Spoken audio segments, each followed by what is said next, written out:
Je vous mets en garde, collègues, contre la surenchère militaire et la course aux armements qui mettraient notre continent à feu et à sang. Comme le disait très justement Jean Jaurès, on ne fait pas la guerre pour se débarrasser de la guerre. La guerre revient en Europe. Et je fais partie de cette génération née après la guerre froide, qui n'a pas connu le choc guerrier des grandes puissances et à qui on a répété depuis l'enfance que l'Europe, c'était la paix. Mais les fantômes du passé ressurgissent et la guerre est de retour.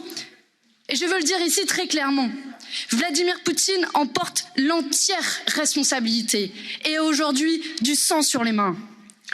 Notre groupe condamne avec la plus grande fermeté l'intolérable agression militaire contre l'Ukraine et salue la résistance héroïque des Ukrainiens et de leur président Zelensky face à l'invasion. Les chars grondent, les balles pleuvent et les civils tentent de trouver un abri, la peur au ventre, tantôt dans le métro, tantôt sur les routes de l'exil. C'est d'abord à eux que je veux penser. Aujourd'hui, les Ukrainiens doivent savoir que nous ne les abandonnerons pas. Je veux dire au président Zelensky que je remercie d'avoir pris le temps aujourd'hui de s'adresser à notre Parlement, que la démocratie, que la liberté, pour lesquelles son peuple se bat, sont nos valeurs. Et précisément la hantise de Vladimir Poutine. Nous devons envoyer une aide humanitaire d'urgence, sans condition, et accueillir les réfugiés, sans distinction de couleur de peau, sans ergoter. La crise est humanitaire, mais elle est aussi évidemment plus que jamais géopolitique. Poutine veut nous faire entrer dans un monde de chaos et de brutalité, où la règle du plus fort domine. Et je le dis ici avec solennité.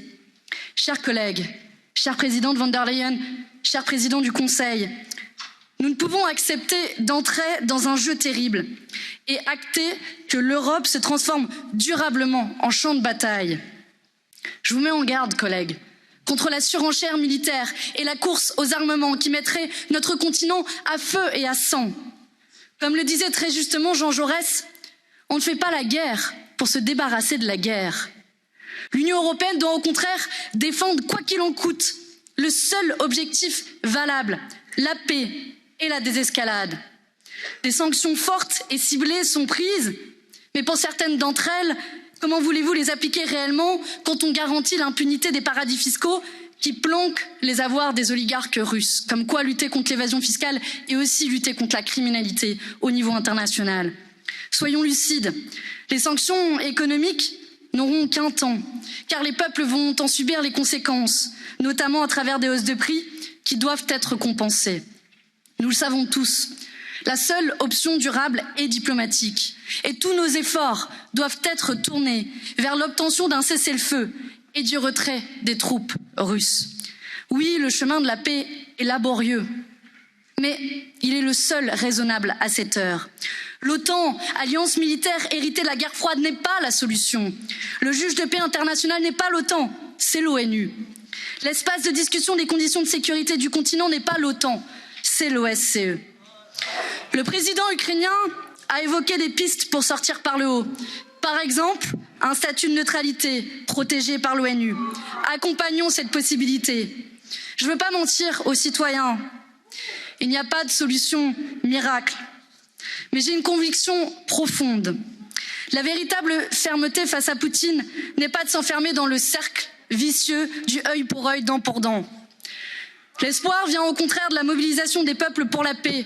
Jusqu'en Russie, à Rostov-le-Don, juste à côté de la frontière ukrainienne, en Russie, une jeune femme a reçu 8 jours de prison pour s'être postée seule dans la rue avec une pancarte blanche.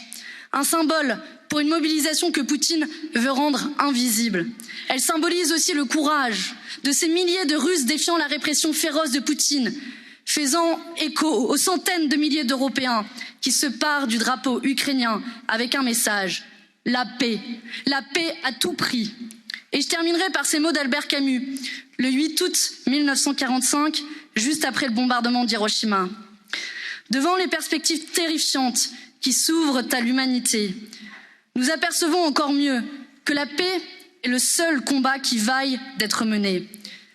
Ce n'est plus une prière, mais un ordre qui doit monter des peuples vers les gouvernements. l'ordre de choisir définitivement entre l'enfer et la raison. Je vous remercie.